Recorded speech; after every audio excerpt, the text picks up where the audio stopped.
Hi, Mom. It's Christy. I am just now finally getting to recording some videos for you of just what I'm doing every day.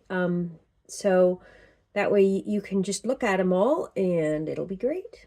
And I miss you and I love you. And I feel bad that I'm not seeing you, but as Janet was saying, I am definitely carrying on your work. So I feel quite good about that. So I was supposed to have students this morning, but the students didn't show up because some of them are a little bit either they get sick or something, and then they message me, but it's on my schedule, and then they don't actually go and change it. So it's fine because I have so many other things I have to get done. So what I'm doing today is I'm making some slow cooked leeks with chicken. And so what I've learned how to do, because there's lots of leeks here. It's a like leeks are so expensive in the United States, but here they're not. And so they really can bulk up a soup really well. And so what I've learned how to do to clean them, because the dirt gets up into here, is what I've learned how to do is I split the leek like this way. So I just start it this way and then pull the knife down and I split it.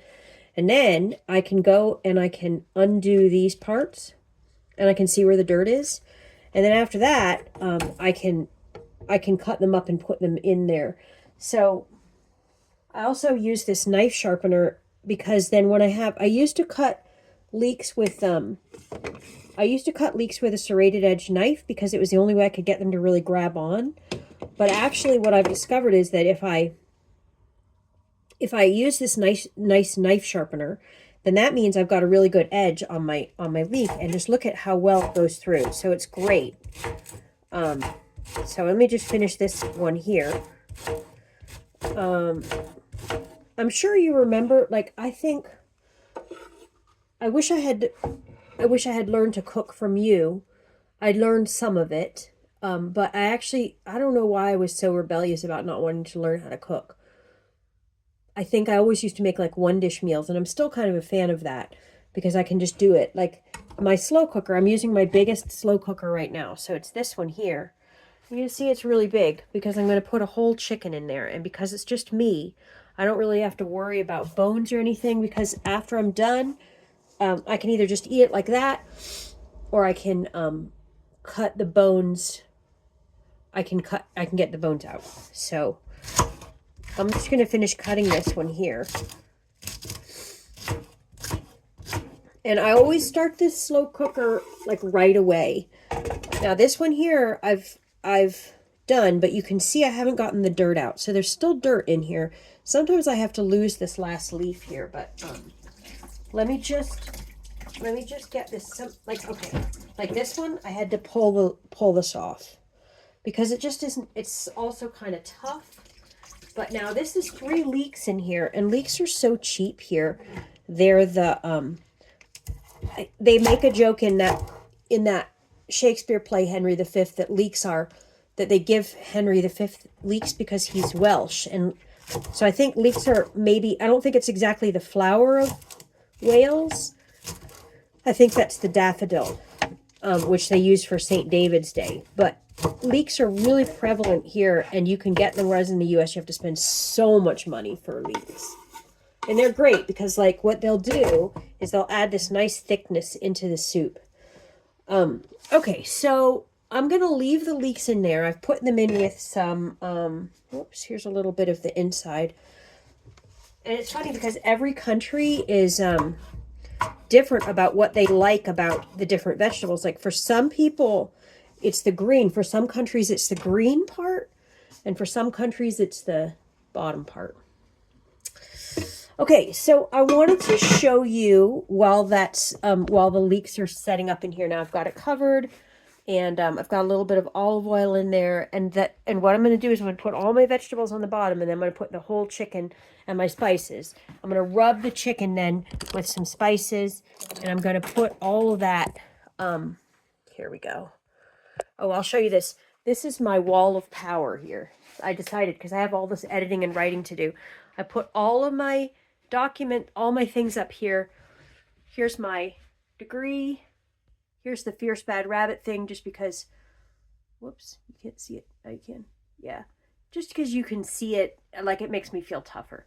Then I have Obama giving Yo-Yo Ma the Presidential Medal of Freedom because musicians can do amazing things, and because I love them both. And here's me and Yuri. Can you see that? Maybe. There's me and Yuri. And I have this teeny little violin, or bass, I guess. Then I have my editing degree and my writing degree. They're my certificates. And I have my color strings one. And there's a picture of Dad with Yuri. And then here's a picture of me and Maina. I don't look great in the picture, but we're both so happy. And she's written a little note on there. So that's a good thing. And then here's what my desk looks like. This is one of my Mary. I found this, it's very unusual to find Mary who has people in her arms, and she's called something like Mary of the Sea or something. So I saw this on a cathedral when we were in Europe. I can't remember, maybe France, but I just love it so much. And so I have that, and I have some beads over it.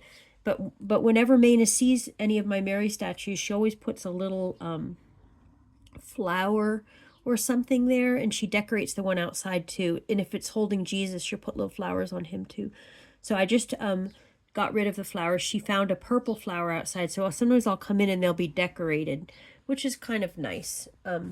Okay, so I wanted to show you the Scarlatti sonata that I've been working on. So here I am. Let's make sure this isn't so. Okay, so here is the Scarlatti sonata, and it's actually from the it's a harpsichord sonata. And what's really weird about these sonatas for him is that they don't have 3 movements, they have just 1. And I went and looked that up because I thought, well, how can you have a sonata that's not in sonata form? And the answer is that it comes from the Italian word sonare, which means to sing. So this sonata it's just like a continuous thing. I mean, it has feels like it has sections in it, but I'm just gonna play it for you a little bit and see how it goes. Okay?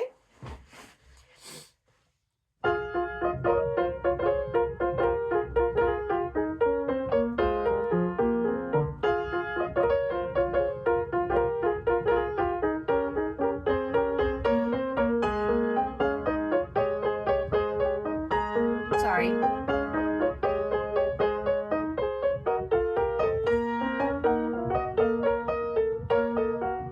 Sorry, Mom.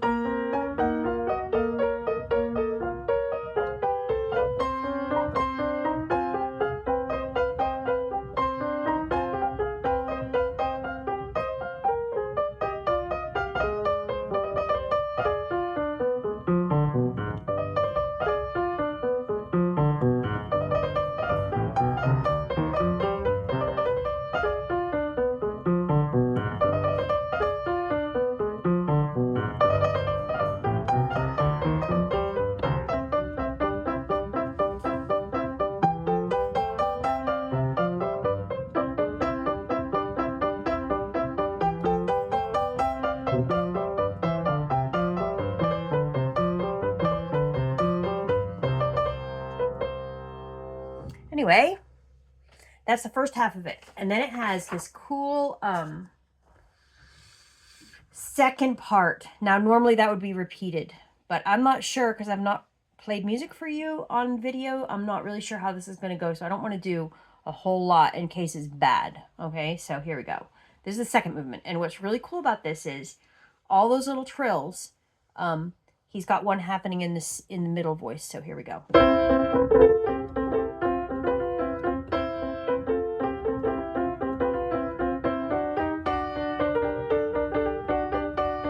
Sorry, let me try that again.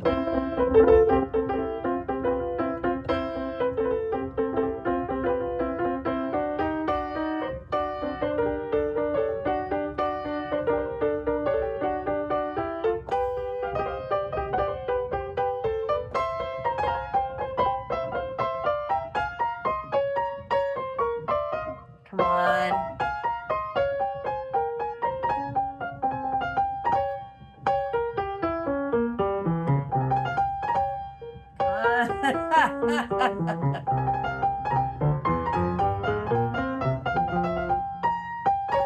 My fingers are still sticky from the leak.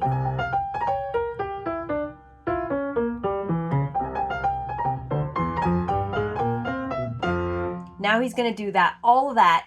Now he's going to do that in F. Well, he's done it all in F, so now you've got to go.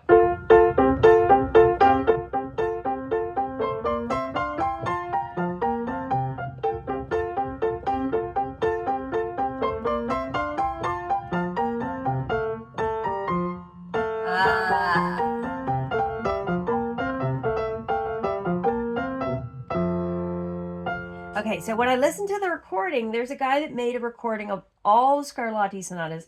So they come out sounding kind of like robotic or just... So the more time, though, that I've spent with this sonata, the more I've realized that actually they're really all quite individual. But when I did listen to him play it, what I heard is that he added this little other trill. This one was in there. But he did this.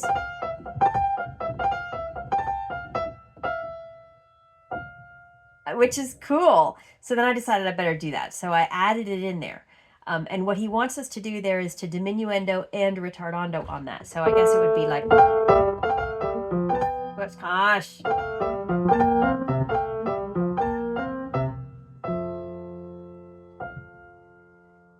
It's such a great